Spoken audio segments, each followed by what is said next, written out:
Mulher de 25 anos que há 3 anos ela iniciou um quadro de visão borrada no olho direito, associado à dor ocular, quando ela estava movimentando o olho, e melhorou espontaneamente. Ela foi conduzida pelo oftalmologista com uma conjuntivite e, enfim, melhorou.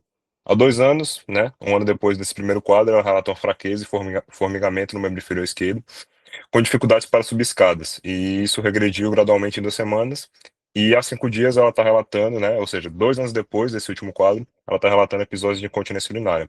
Aqui é um quadro que nos leva a pensar em esclerose múltipla, né, remitente, né, recorrente, porque a paciente ela apresentou um quadro há 3 anos de um sintoma de olho, né, um olho borrado, uma dor ao movimento ocular, que melhorou. 2 anos depois ela tem um quadro de fraqueza e formigamento no membro inferior esquerdo, ou seja, completamente diferente no olho, do olho, né, ou seja, outro acometimento neural.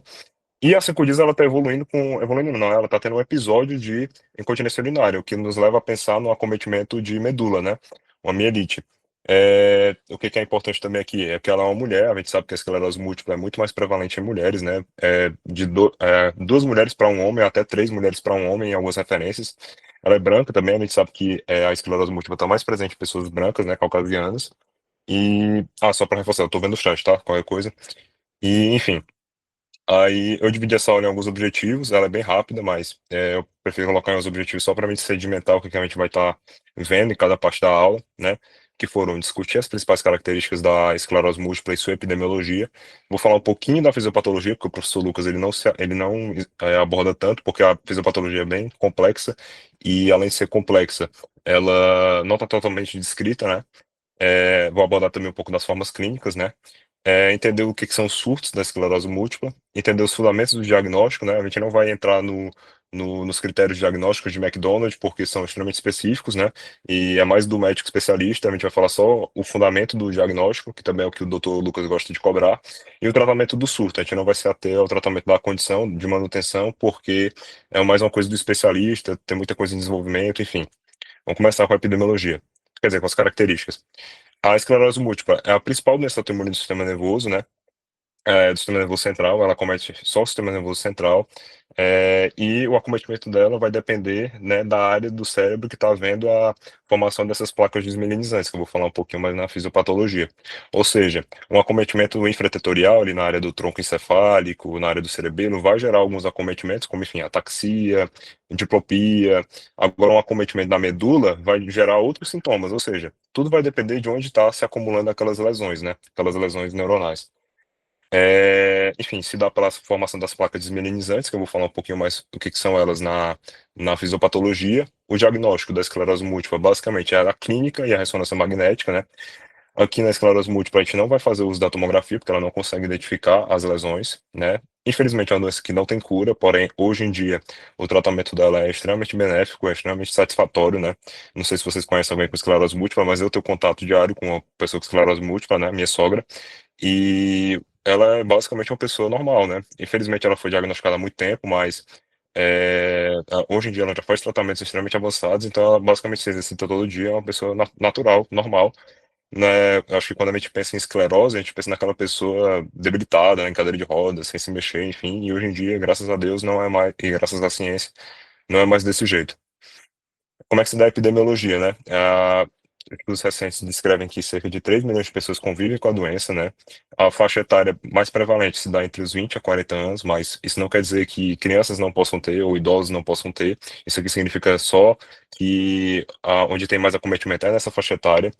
Como eu falei anteriormente, mulheres são mais atingidas, né? Uma faixa de 2 para um a 3 para um em algumas referências. E a prevalência se dá, em sua maioria, na América do Norte e na Europa Ocidental, né? Sobretudo aqui para cima, né? No hemisfério norte. É, Aqui a gente consegue ver o mapa, não é o mesmo mapa que o Dr. Lucas colocou, eu vi isso aqui no artigo da Cielo, e eu quis colocar um pouco mais diferente, né? Que aqui a gente consegue perceber, nesses países mais de cima, nessa área mais de cima do globo, no hemisfério norte, vocês estão conseguindo ver aqui a quantidade de pessoas por 100 mil habitantes, né? Aqui nos Estados Unidos e Canadá, muitos, aqui também na Europa. Isso se dá, sobretudo, por conta também de algumas teorias, né? Que é a teoria Viking, que isso aqui eu estou falando porque é importante, por isso eu gosto de cobrar em prova, né? Que os Vikings eles ficavam sobretudo nessa região da Escandinávia, né? E vocês sabem como é que eles eram, né? Eles entravam nos seus barcos e faziam umas migrações, invadindo terras, enfim, disseminando seus genes. Isso é uma das explicações do porquê que essas regiões do globo têm tanta incidência de esclerose múltipla, né? E a outra teoria é da vitamina D, que essas regiões têm as estações estações do tempo, né? Enfim, inverno, outono são mais, né, certas, né, em comparação com o Brasil. Então, em determinadas estações, eles têm menos contato com o sol, né? E a gente sabe que o sol, ele faz parte do metabolismo da vitamina D. Então, um dos possíveis fatores de risco dessa doença, da esclerose múltipla, é justamente a baixa exposição solar por consequência, a baixa de vitamina D. Então, é importante a gente saber isso, porque tem algumas questões que o doutor Lucas gosta de brincar, sobre a questão dos vikings, né? E sobre a questão da vitamina D. Outra coisa que é importante falar, eu botei nas características, a esclerose múltipla é uma doença autoimune. Logo, ela não é uma doença genética, ou seja, não significa que, por exemplo, minha mãe tem esclerose múltipla, não significa que eu vou ter também, né? O componente genético dela não é tão forte. Porém, tem um componente genético, né? É por isso que a gente coloca essa teoria do Viking, que eles foram se disseminando. E também a questão das colonizações, né? Beleza. Quais são os fatores ambientais relacionados, né? Em alguns artigos foi descrito que a exposição ao vírus Epstein-Barr é um fator de risco ao desenvolvimento da esclerose múltipla. Baixos níveis de vitamina D, como eu já adiantei, também. Tabagismo e obesidade na infância, e aqui eu coloquei também de novo a questão das mulheres, né? Porque é uma coisa bem importante, que as mulheres são bem mais atingidas do que os homens. Contudo, porém, né? Enfim, quando se tem uma esclerose múltipla no homem, ela costuma ser mais grave, né? Então tem esses dois lados, né? Da moeda. Aí aqui eu coloquei algumas imagens dos achados das placas desmelinizantes também, que a gente consegue ver, né? Elas hiperintensas, todos esses achados aqui na medula. Enfim, é como eu já disse, pessoal. Cada lesão dessa, a pessoa pode fazer uma ressonância magnética e ter esses achados e nunca ter sentido nada da vida, né?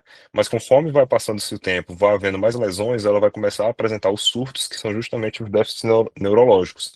Então, a gente tem que linkar tanto a clínica, como eu falei no primeiro slide, né, quanto a ressonância magnética do paciente. Beleza. Tá. Fisiopatologia. O doutor Lucas coloca essa imagem na aula dele, né? Eu peguei os slides de vocês para dar uma olhada. É o mesmo, basicamente os mesmos slides que foi na minha aula no semestre passado. E a gente tem que entender, ela é bem complexa, né? E não está totalmente descrita, então eu vou colocar aqui os conceitos que ele pede para a gente entender para a prova dele, mas também não é tanto o objetivo das questões dele, da aula dele, cobrar fisiopatologia, só para a gente entender como é que a doença funciona, né? Basicamente, a gente vai ter linfócitos T na corrente sanguínea, e esses linfócitos, por algum motivo, eles vão começar a identificar antígenos na bainha de mielina dos axônios, né? A partir desse momento, eles se tornam autorreativos e vão ser capazes de cruzar a barreira hematoencefálica. No momento que eles cruzam a barreira hematoencefálica e eles estão no parênquima, né, no cérebro, eles vão começar a liberar citocinas, recrutar outras células e vão começar a gerar um processo inflamatório, né? E isso vai, no fim das contas, vai causar a agressão do neurônio da bainha de mielina, gerando aquelas placas desmielinizantes que tem aqui. Então, enfim, bem especificadamente, essa é a fisiopatologia, né? Aí esse processo de agressão vai gerar, em última instância, a morte neuronal causando os déficits. Quais são as formas clínicas da esclerose múltipla, né? É, Existem algumas formas clínicas, mas aqui o generalista precisa saber essa aqui, né? A remitente recorrente, esclerose múltipla remitente recorrente, que acomete cerca de 85 a 90% dos casos, né? Que é basicamente, aqui tem um gráficozinho, né? O paciente tem o surto, né? E ele logo melhora, e depois disso o paciente passa um tempo sem ter, até que tem um novo. Até que tem um novo, e em algum momento, caso o paciente não faça tratamento adequado, ou enfim, a doença se transforme, ele pode apresentar. Desculpa, remitente recorrente. Logo, ele tem um surto e ele melhora.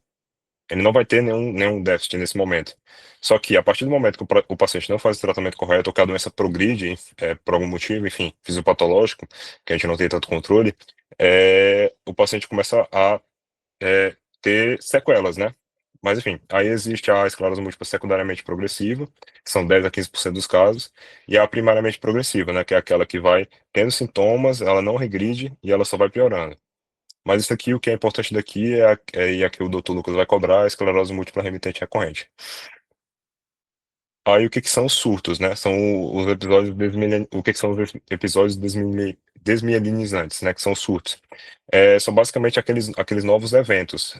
Por exemplo, eu tô bem aqui agora e do nada eu evoluo com uma fraqueza em membro inferior esquerdo, fraqueza, dormência, enfim. Isso é considerado um surto, né? Mas o que que é esse surto? É basicamente aquela questão daquelas placas desmielinizantes se formando. Para esse surto ser considerado um surto de esclerose múltipla, ele tem que durar 24 horas, né? E como eu já falei, a apresentação é variada, vai depender de onde está se formando essas placas no sistema nervoso central. Lembrando que não é súbito, ou seja, não é como se eu estivesse pegando minha garrafa d'água aqui, bebendo um gole d'água e do nada minha mão deixa de ter força, ela cai no chão. Isso é um evento súbito, né? No caso da esclerose múltipla, é agudo, vai acontecendo aos pouquinhos até que se instala. Os sintomas estão relacionados à substância branca, na parte mais profunda do cérebro, porque, enfim, foi visto que as placas desmielinizantes, elas se agregam, né, elas se formam na parte mais profunda. Elas podem tem evidências que elas podem se formar no córtex também, mas a maioria delas se forma na substância branca. Aí, como eu já falei, a duração mínima desses surtos tem que ser de 24 horas, abaixo disso a gente não considera um surto de esclerose múltipla. A neuroimagem vai ter aquele aspecto que a gente vai discutir, o que eu já mostrei para vocês, desmelinizante, e resolução e sequelas, né? O que que é isso? Na esclerose múltipla remitente recorrente, costuma ver, né, a resolução do surto do paciente, né? Enfim, por exemplo, minha mão está dormente. Aí, com o passar do tempo, isso melhora. Contudo, se não for, a doença não for controlada, vocês concordam que o paciente vai estar tendo mais lesões, mais lesões, mais lesões. A partir de um certo momento, isso começa a virar uma sequela e não tem volta. Aí diferenciando um pouco mais da questão dos sinais e dos sintomas, né?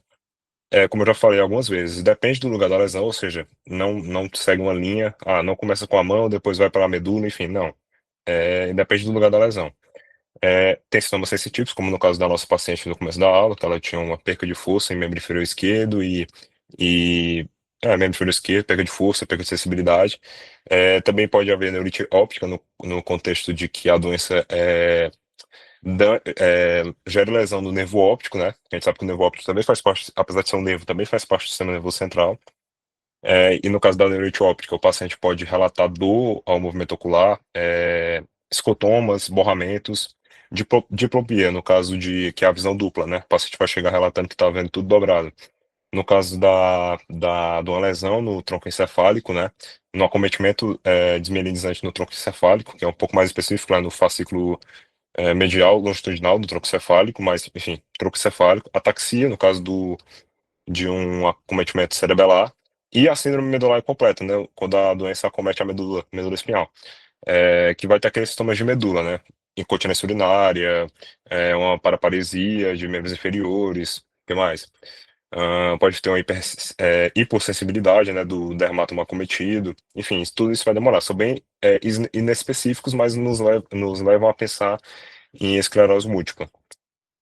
Aí o diagnóstico, né? Aqui eu coloquei uma foto da tabela dos critérios de McDonald's, mas essa aqui está desatualizada, é de 2017, é só para vocês verem que é bem grande, é complexo, não é só isso, também tem questões de biomarcadores, enfim.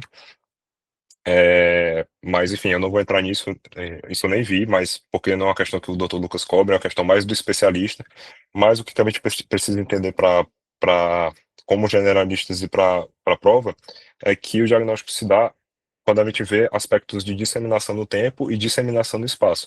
O que que são disseminação no tempo?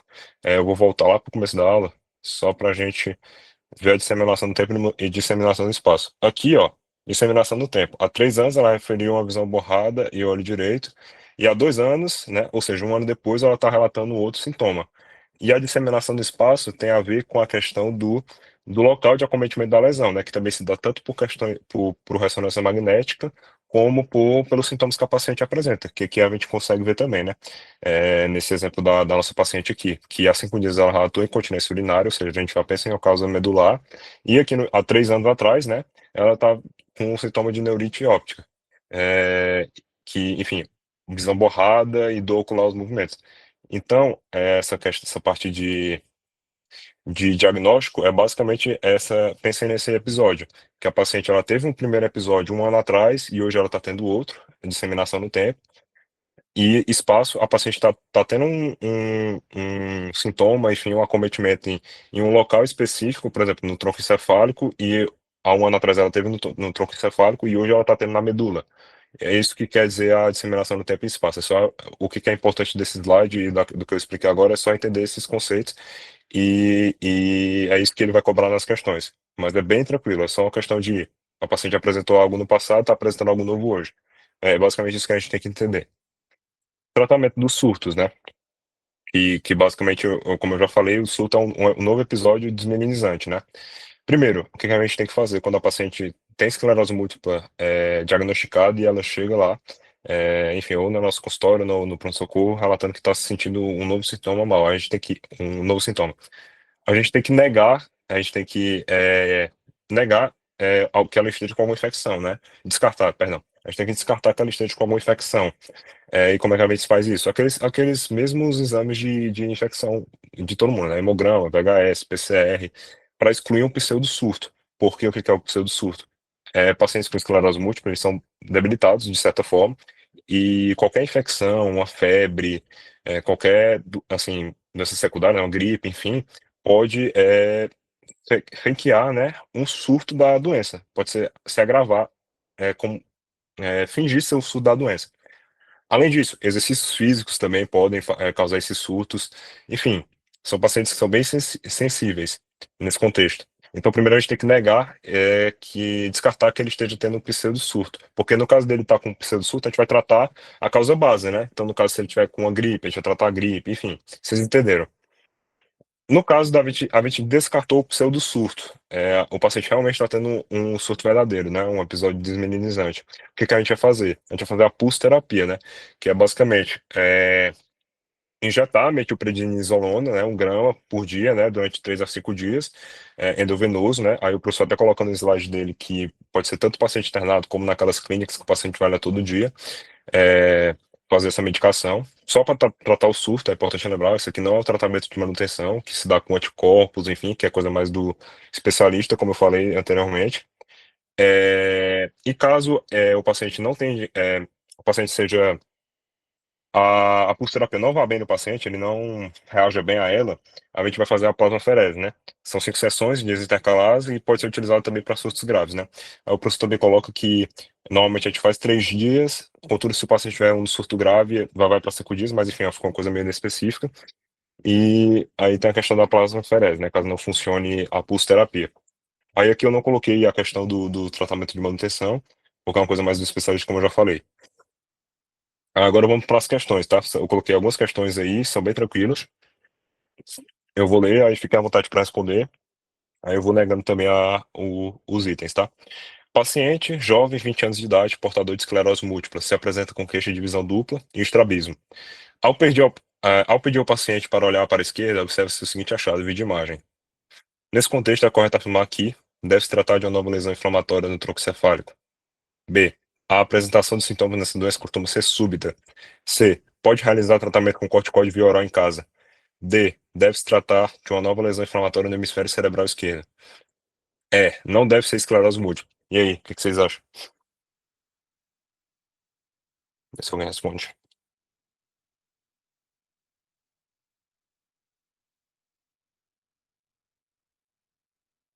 Respondeu o chat. Top, boa, Vitor. Justamente. A resposta dessa questão é que deve se tratar de nova lesão inflamatória no tronco encefálico. Perfeito, pessoal. A apresentação dos sintomas dessa doença costuma ser súbita? Não, pessoal, eu já falei. Eu até frisei, é aguda, né? Pode-se realizar tratamento com corticoide via oral em casa? Não, como eu acabei de falar no tratamento, é endovenoso, né, em casa. Ou na clínica ou internado. Deve-se tratar de uma nova lesão inflamatória no hemisfério cerebral esquerdo? Nada a ver. Não deve ser esclerose múltipla, também não, né? O paciente já, na questão, diz que ele é portador de esclerose múltipla. Questão 2. A esclerose múltipla apresenta uma distribuição muito peculiar da sua prevalência no mapa mundi, que pode ser explicado por vários fatores e teorias. Sobre os fatores utilizados para explicar esse fenômeno, analise as afirmativas a seguir. Item 1. Maior exposição ao vírus HIV nos países de clima temperado. 2. Exposição solar. Eita, ficou bugado. 3. Isso aqui é 3, tá? Influência genética, contribuição dos vikings. 4. Deficiência de vitamina D.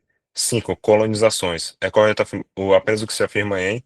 Eu acho que nos slides que eu mandei pra vocês está certo, mas se não tiver, perdão, ajeitei aí para 3. E aí, o que que vocês acham?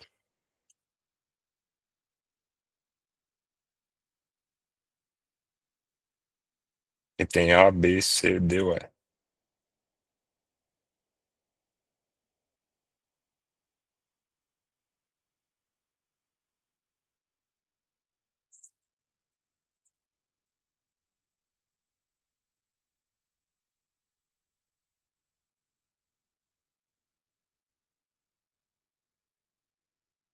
Top, pessoal. E tem a resposta, né?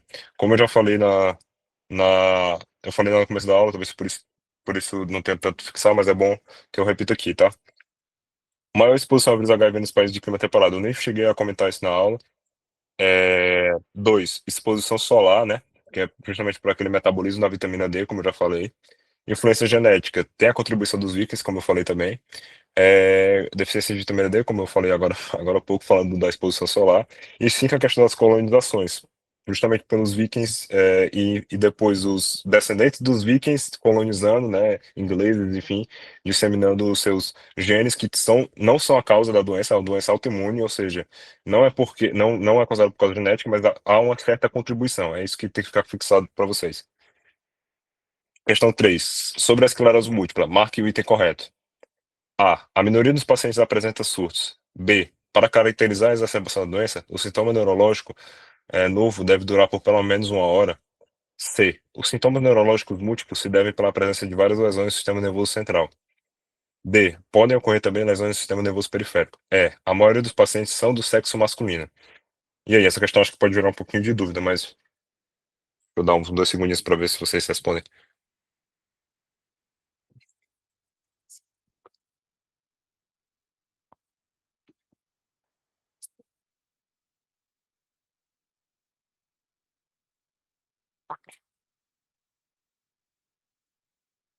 Show.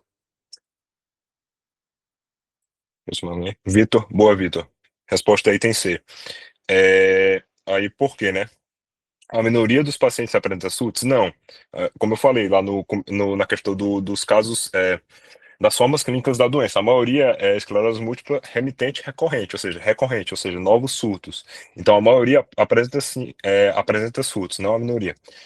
Para caracterizar a exacerbação da doença, o sintoma neurológico deve durar por pelo menos uma hora. Não, 24 horas. Lembrem, voltem naquele slide para decorar a questão dos surtos. É pelo menos 24 horas. Aí C é o gabarito. Podem ocorrer também lesões do sistema nervoso periférico? Não. A esclerose múltipla é uma doença de sistema nervoso central. A maioria dos pacientes são do sexo masculino? Não. A maioria dos pacientes são do sexo feminino. Como eu falei no começo da epidemiologia, é 3 mulheres para um homem ou 2 mulheres para um homem, depende da referência. Boa. Questão 4. Tá finalizando, guys. Eu botei 6 questões. Durante o plantão chegou, para vocês fixarem bem a ideia, durante o plantão chegou uma paciente de 25 anos com suposto diagnóstico de esclerose múltipla para ser atendida por suspeita de um novo surto da doença. Sobre isso, assinale a alternativa correta. A. Não deve ser esclerose múltipla, pois ela habitualmente acomete pacientes idosos. B. Deve-se solicitar uma tomografia do crânio para avaliar as lesões. C. Na verdade, não há necessidade de exames complementares. D. É importante documentar o sintoma neurológico atual e excluir pseudo-surto. Para ser caracterizada como surto da doença, o sintoma deve durar pelo menos uma hora. Olha meus Googles. Aqui. E aí, o que vocês acham?